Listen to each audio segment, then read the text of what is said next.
बहुत बहुत स्वागत है आपका। आपके साथ मैं हूं ललित प्रजापति। शुरुआत करेंगे बड़ी खबर के साथ। मुरैना से बड़ी खबर।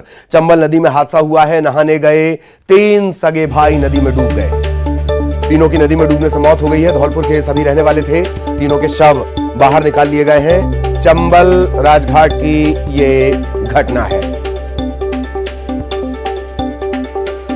मुरैना से बड़ी खबर आपको बता दें, चंबल नदी में बड़ा हादसा। नहाने गए 3 सगे भाई नदी में डूब गए। तीनों की नदी में डूबने से मौत हो गई है। धौलपुर के ये सभी रहने वाले थे। रेस्क्यू ऑपरेशन भी चलाया गया लेकिन कामयाबी नहीं मिल पाई और आखिरकार इनकी जान चली गई। चंबल राजघाट की ये पूरी घटना है। दुष्यंत हमारे सहयोगी हमारे साथ जुड़े हुए हैं। दुष्यंत, पूरा घटनाक्रम विस्तार से। ललित जी, ये तीनों बच्चे जो हैं सगे भाई है और बड़ी दुखद घटना हुई है। ये धौलपुर कोतवाली क्षेत्र के निवासी है और चूंकि जिस तरह से गर्मी पड़ रही है तो लोग नदी भी पास में ही है, चंबल नहाने चले जाते हैं और यही कारण रहा। ये तीनों बच्चे जब नहाने गए और नहाने के बाद नदी से बाहर नहीं आए तो वहाँ पर जो कपड़े वगैरह किनारे पर रखे थे उनको देखकर उनके परिजनों को सूचना दी गई। उसके बाद पुलिस और रेस्क्यू टीम वहाँ पहुँची, लेकिन जब तक रेस्क्यू किया जाता तीनों की मौत हो चुकी थी। हालांकि तीनों के सब बरामद कर लिए गए हैं। एक बड़ा ही मातम पसरा हुआ है पूरे इलाके में और ये सभी लोग नाबालिग हैं। 10, 12 और 14 साल की उम्र के बच्चे हैं। जी। और तस्वीरों में हम उस विलाप को, उस मातम को, उस दर्द को, वेदना को महसूस कर सकते हैं दुष्यंत। और इस हादसे के बारे में कुछ और साफ हो पाया? कैसे ये हादसा हुआ? आमतौर पर एक को बचाने के चक्कर में दूसरा, दूसरे को बचाने के चक्कर में तीसरा, इस तरीके से ये घटनाक्रम सामने आते हैं। जी ललित जी, इस तरह की कोई बात अभी तक हालांकि सामने नहीं आई है, लेकिन तीनों भाई नहाने ही गए थे और नहाने के दौरान यह हादसा हुआ है। वहाँ कोई प्रत्यक्षदर्शी नहीं था। काफी समय तक ये लोग नहीं लौटे तो उनको देखने के लिए परिजन वहाँ किनारे पहुंचे तो उनके कपड़े वगैरह देखकर किनारे पर तो फिर उनकी पहचान हुई और फिर पुलिस और रेस्क्यू टीम को भी बुलाया गया। उसके बाद में तीनों के सबको ढूंढा गया। तीनों को तो सब के रूप में तीनों मिले और गमीन माहौल तो है ही, दुखद घटना भी है। तीनों सगे भाई है। जी जी जी। चलिए दुष्यंत, बहुत बहुत शुक्रिया आपका इस तमाम जानकारी के लिए। और अब खबर बड़वानी से। तीर्थयात्रियों से भरी बस पलट गई है। 6 यात्री इसमें घायल हो गए हैं। एक की हालत गंभीर है। घायलों को जिला अस्पताल में भर्ती करवाया गया है। ये सभी खरगोन से द्वारका दर्शन के लिए ये सभी श्रद्धालु जा रहे थे। उसी दौरान यह हादसा हुआ। अब तक जो जानकारी मिली है 20 से 25 यात्री इस बस में सवार थे।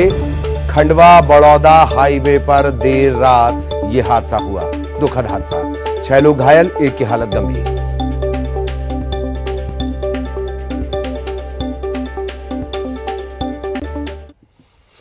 और सीएम शिवराज आज कई बैठकें करने वाले हैं। एमपी स्टार्टअप नीति लॉन्चिंग को लेकर समीक्षा बैठक होनी है। लॉन्चिंग कार्यक्रम की तैयारियों को लेकर सीएम चर्चा करेंगे। विदेश यात्रा पर सीएम शिवराज मीडिया से चर्चा करेंगे। सीएम हाउस में ब्रीफिंग होगी। बीजेपी दफ्तर में आयोजित बैठक में भी वो शामिल होंगे। तो आज का दिन पूरा व्यस्तता से भरा हुआ। बैठकों के दौर लगातार चलने वाले हैं।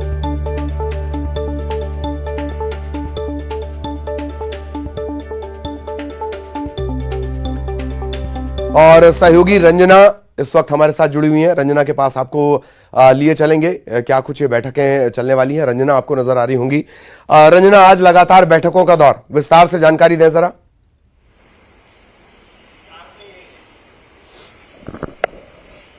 जी ललित, बिल्कुल। मुख्यमंत्री शिवराज सिंह चौहान आज जो विभिन्न कार्यक्रमों को लेकर जो बैठकें हैं वो लेने वाले हैं, जिसमें जो प्रमुख बैठक है जो कि विदेश यात्रा को लेकर जो बैठक होगी। जैसा कि पहले से ही प्रस्तावित है कि मुख्यमंत्री शिवराज सिंह चौहान विदेश यात्रा पर जाने वाले हैं, जहां पर जो 4 से 5 जो दौरे हैं वो उनके वहां पर होने वाले हैं, जिसमें मध्य प्रदेश में उद्योगों को कैसे बढ़ावा दिया जाए, किस तरीके से उद्योगों को स्थापित किया जाए और तमाम जो इंडस्ट्री लिस्ट हैं खास करके उनको मध्य प्रदेश आने का न्योता दिया जाए, ताकि मध्य प्रदेश में जो युवा हैं उनको उद्योगों के जरिए रोजगार मिल सके और खास करके जो इंडस्ट्री है उसके लिहाज से मध्य प्रदेश को विकसित किया जा सके। और इन तमाम बातों को लेकर मुख्यमंत्री शिवराज सिंह चौहान 10 बजे सीएम हाउस में बैठक लेंगे। तो वहीं दूसरी इस बैठक के बाद भाजपा दफ्तर पहुंचेंगे, जहां पर मुख्यमंत्री शिवराज सिंह चौहान भाजपा दफ्तर में होने वाली बैठक में शामिल होंगे। हालांकि बीजेपी दफ्तर में बैठकों की बात करी जाए ललित, तो बीते 3 से 4 दिनों से लगातार जो बैठकें हैं उसका दौर लगातार चल रहा है, जिसमें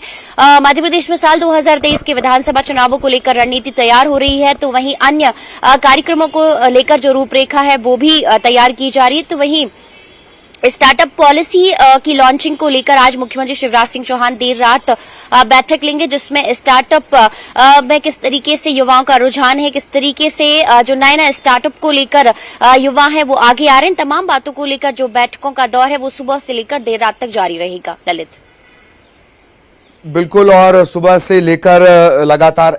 इसके अलावा एक और खास बात है रंजना कि बीजेपी में भी बैठकों का दौर चलेगा, उसमें भी मुख्यमंत्री रहेंगे और शायद वो ज्यादा ध्यान देने वाली बात होगी कि क्या कुछ निकल कर आता है। रंजना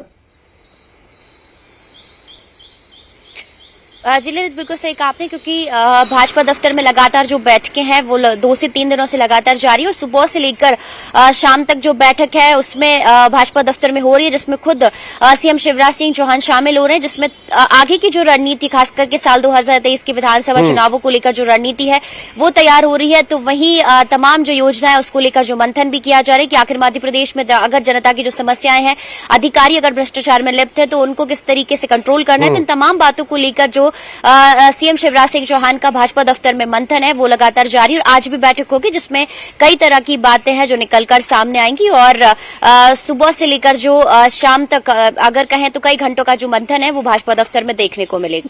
बिल्कुल बिल्कुल, बहुत बहुत शुक्रिया रंजना आपका इस तमाम जानकारी के लिए। सहयोगी रंजना विस्तार से जानकारी दे रही थी। छत्तीसगढ़ का रुख करेंगे। आज दिल्ली के दौरे पर जाएंगे मुख्यमंत्री भूपेश बघेल। दिल्ली में दरअसल CWC की बैठक होनी है, कांग्रेस वर्किंग कमेटी, इसकी बैठक होनी है।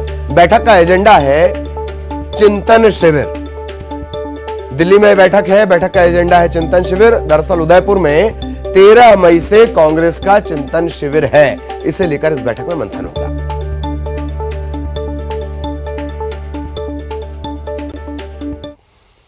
और अब बड़ी खबर बिलासपुर से आपको बता दें, बूस्टर डोज न मिलने से परेशानी बढ़ गई है। निजी अस्पतालों में वैक्सीन न होने से लोग परेशान हो रहे हैं।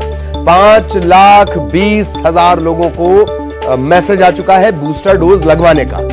निजी अस्पतालों में बूस्टर डोज की सुविधा शुरू नहीं हुई है। स्वास्थ्य विभाग 149 अस्पतालों को पत्र भी लिख चुका है।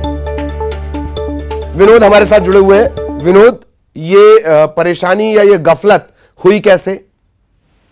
देखिए, सबसे बड़ी चीज ये है ललित की बूस्टर डोज लगवाने के लिए इसलिए भी लोग परेशान हैं क्योंकि लहर एक बार फिर से चौथी लहर की आशंका है और जिस तरह से कोरोना के मरीज बढ़ रहे हैं ऐसे में लोग अस्पतालों में पहुंच रहे हैं, क्योंकि सरकार ने फरमान दे दिया है कि निजी अस्पतालों में ही जो है वो बूस्टर डोज लगाए जाएंगे, लेकिन व्यवस्था नहीं की गई है, ताकीद नहीं दी गई है। 4 बार स्वास्थ्य विभाग खुद पत्र लिख चुका है करीब 150 अस्पतालों को, लेकिन अब तक बूस्टर डोज उपलब्ध नहीं है। ऐसे में लोगों की परेशानी बढ़ रही है कि वो आखिर जाएं तो जाएं कहाँ। हालांकि सरकार ने रेट निर्धारित कर दिया है, लोग रेट भी देने के लिए तैयार है बूस्टर डोज लगवाने के लिए, लेकिन विडंबना इस बात की है कि आखिर लगाएगा कौन, व्यवस्था किसके जिम्मे है, और अगर बूस्टर डोज नहीं पहुंच रहे हैं तो उसकी निगरानी कौन करेगा। ये तमाम चीजें हैं और केवल स्वास्थ्य विभाग ने पत्र जरूर लिख दिया है, लेकिन कड़ाई से उसका पालन हो, लोग बूस्टर डोज लगवा सकें आसानी से, वैसी कोई व्यवस्था नहीं है। और यही वजह है कि हर दिन निजी अस्पतालों के चक्कर लगा रहे हैं मरीज बूस्टर डोज लगवाने के लिए। चलिए, बिल्कुल बिल्कुल, बहुत बहुत शुक्रिया विनोद आपका इस तमाम जानकारी के लिए। विनोद विस्तार से जानकारी दे रहे थे। और अब रायपुर से बड़ी खबर, धरना स्थल परिवर्तन पर संशोधित आदेश जारी किया गया है। पूरा मामला धरना प्रदर्शन विरोध से जुड़ा हुआ है। बूढ़ा तालाब में अब 100 की संख्या में ही प्रदर्शन किया जा सकेगा। मतलब अगर प्रदर्शनकारी 100 से ज्यादा होंगे तो उन्हें नवा रायपुर में प्रदर्शन करना होगा। बूढ़ा तालाब से किसी भी रैली जुलूस की अनुमति नहीं होगी। जिला प्रशासन ने स्थल परिवर्तन का आदेश जारी किया था, अब ये एक और संशोधित आदेश आया है। बूढ़ा तालाब से रैली जुलूस नहीं होगा और 100 के ऊपर प्रदर्शनकारी तो जाना होगा नवा रायपुर।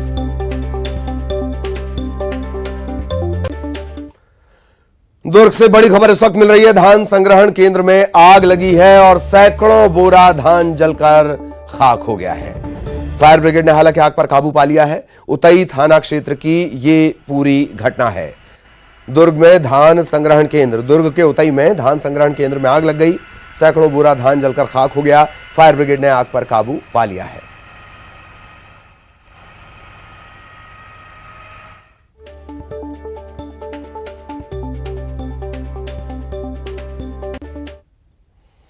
और अब बात करेंगे आसानी से आने वाली आफत। ये आसानी वाला नहीं है, ये आसानी तूफान है। आसानी तूफान से छत्तीसगढ़ में अंधड़ चल सकता है। बादल भी छाए रह सकते हैं, यहां तक कि कई जगहों पर बारिश भी हो सकती है। आज और कल इस तूफान का असर दिखेगा। तापमान में गिरावट के भी आसार हैं। पूरे देश में इस तूफान का अलग अलग राज्यों में अलग अलग जगहों पर असर है और यही वजह है कि छत्तीसगढ़ में भी इसका असर दिखेगा। और सहयोगी देवव्रत आपको नजर आ रहे होंगे। देवव्रत के पास आपको लिए चलेंगे। देवव्रत, आसानी का असर बताएं जरा। जी बिल्कुल, आज शाम से लेकर कल तक आसानी तूफान का असर जो है वो छत्तीसगढ़ में देखा जाएगा। और जिस तरह से वेस्ट बंगाल है, उड़ीसा है, झारखंड है, आंध्र प्रदेश है और उड़ीसा के जब तटीय इलाके में ये तूफान टकराएगा तब इसकी स्थिति ये देखने को मिलेगी कि क्योंकि चक्रवाती तूफान है इसलिए इसका असर जो दूसरे राज्य हैं वहाँ पर भी देखा जाएगा। उनमें से एक छत्तीसगढ़ भी है जहाँ पर अंधड़ चलने की संभावना यहाँ पर जताई है, आशंका जताई है मौसम विभाग ने। और साथ ही साथ दिन भर जो है वो बादल छाए रहने की संभावना है कल के लिए। और इसके दौरान ये भी बताया जा रहा है कि तेज हवाएं चलेंगी, विंड की स्पीड जो है वो तेज रहेगी। लिहाजा एक तरह से पहले से ही ये चेतावनी जारी कर दी गई है कि तेज हवाएं जब चलने लगे और ऐसे में अपने आप को सुरक्षित जो है वो रखना जरूरी है। और आसानी का ही ये पूरा असर जो है वो देखने को मिलेगा। और बताया ये जा रहा है कि 10 मई को ये उड़ीसा के तटीय इलाके में टकराएगा, लेकिन चक्रवात का जो असर है उसके चलते पूरे छत्तीसगढ़ में इसका असर देखने को मिलेगा। अंधड़ और बारिश की संभावना यहाँ पर जताई जा रही है। तेज हवाएं भी चलेंगी और बादल छाए रहेंगे, लेकिन इस दौरान जो है उमस की बेचैनी परेशान कर सकती है क्योंकि लगातार जो टेम्परेचर में बढ़ोतरी हुई है, लगातार तेज गर्मी पड़ रही है और उसके बाद अगर नमी युक्त हवाएं आएंगी तब सीधे तौर पर उमस से लोगों को बेचैनी हो सकती है। भीषण गर्मी इस वक्त चल रही है और अब क्योंकि चक्रवाती तूफान आसानी का असर होगा तब ऐसी स्थिति में अंधड़ बारिश तो होगी ही, साथ ही उमस भरी बेचैनी लोगों को परेशान कर सकती है। जी, उमस परेशान कर सकती है, बहुत सावधान रहने की जरूरत है आप सभी को। देवव्रत, एक बात और खास के तापमान में गिरावट आएगी लेकिन ये फौरी तौर पर होगी क्योंकि ऐसा लगता है कि तापमान में गिरावट के बाद मौसम विभाग का ये कहना है कि तापमान फिर से बढ़ेगा। विस्तार से बताएं जरा, फौरी राहत तो मिल जाएगी?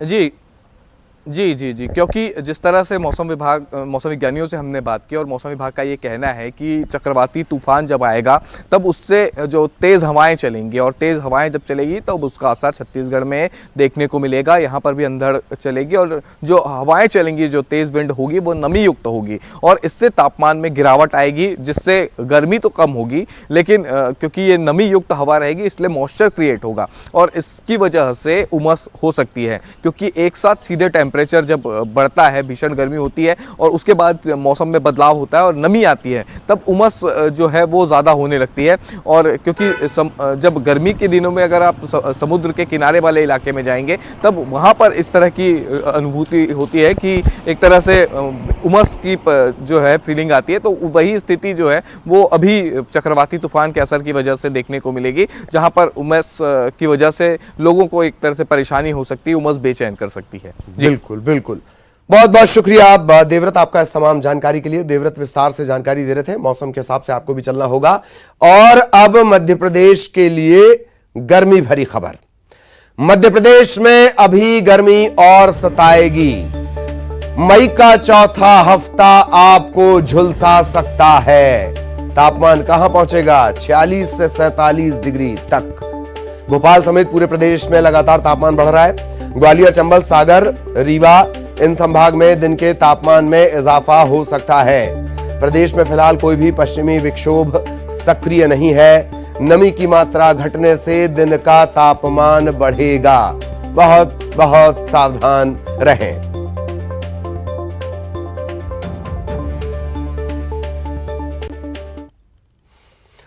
मंडला जिले के रामनगर में आयोजित 5वें आदि उत्सव कार्यक्रम का हर्षोल्लास के साथ समापन हुआ।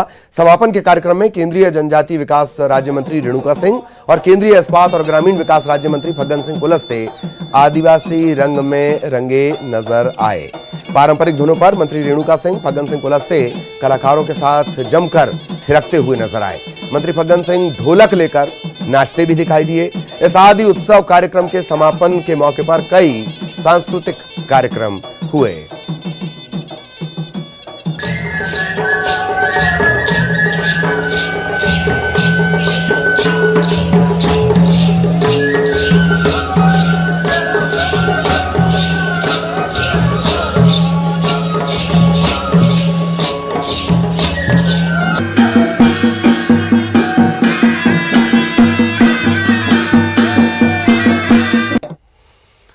और अब बात आईपीएल की। आईपीएल 2022 के 54वें मैच में रॉयल चैलेंजर्स बेंगलुरु ने एक तरफा जीत हासिल की। बेंगलोर की टीम ने सनराइजर्स हैदराबाद को 67 रन के बड़े अंतर से हरा दिया। आरसीबी की ये 12 मैचों में 7वीं जीत है। अंक तालिका में वो है चौथे नंबर पर बरकरार है। मतलब आईपीएल 2022 के 54वें मैच में ये जीत उसे हासिल हुई है। इधर आईपीएल के 55वें मैच में चेन्नई सुपर किंग्स ने दिल्ली कैपिटल्स को 91 रन से हरा दिया। टॉस हारकर पहले बल्लेबाजी करते हुए चेन्नई ने 20 ओवर में 6 विकेट गंवाकर 208 रन बनाए। जवाब में दिल्ली की टीम 17.4 ओवर में 117 रन पर सिमट गई।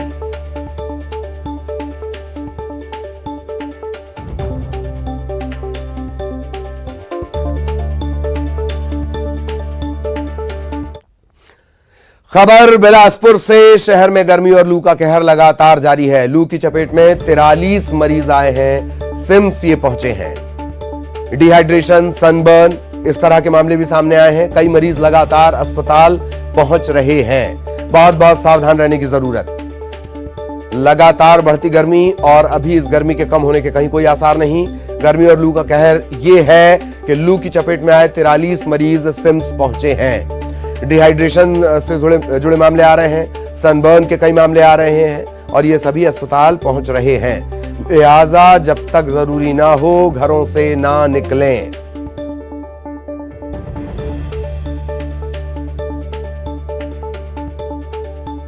हालांकि छत्तीसगढ़ में आज शाम से लेकर कल तक तकरीबन 2 दिन आसानी का असर रहेगा।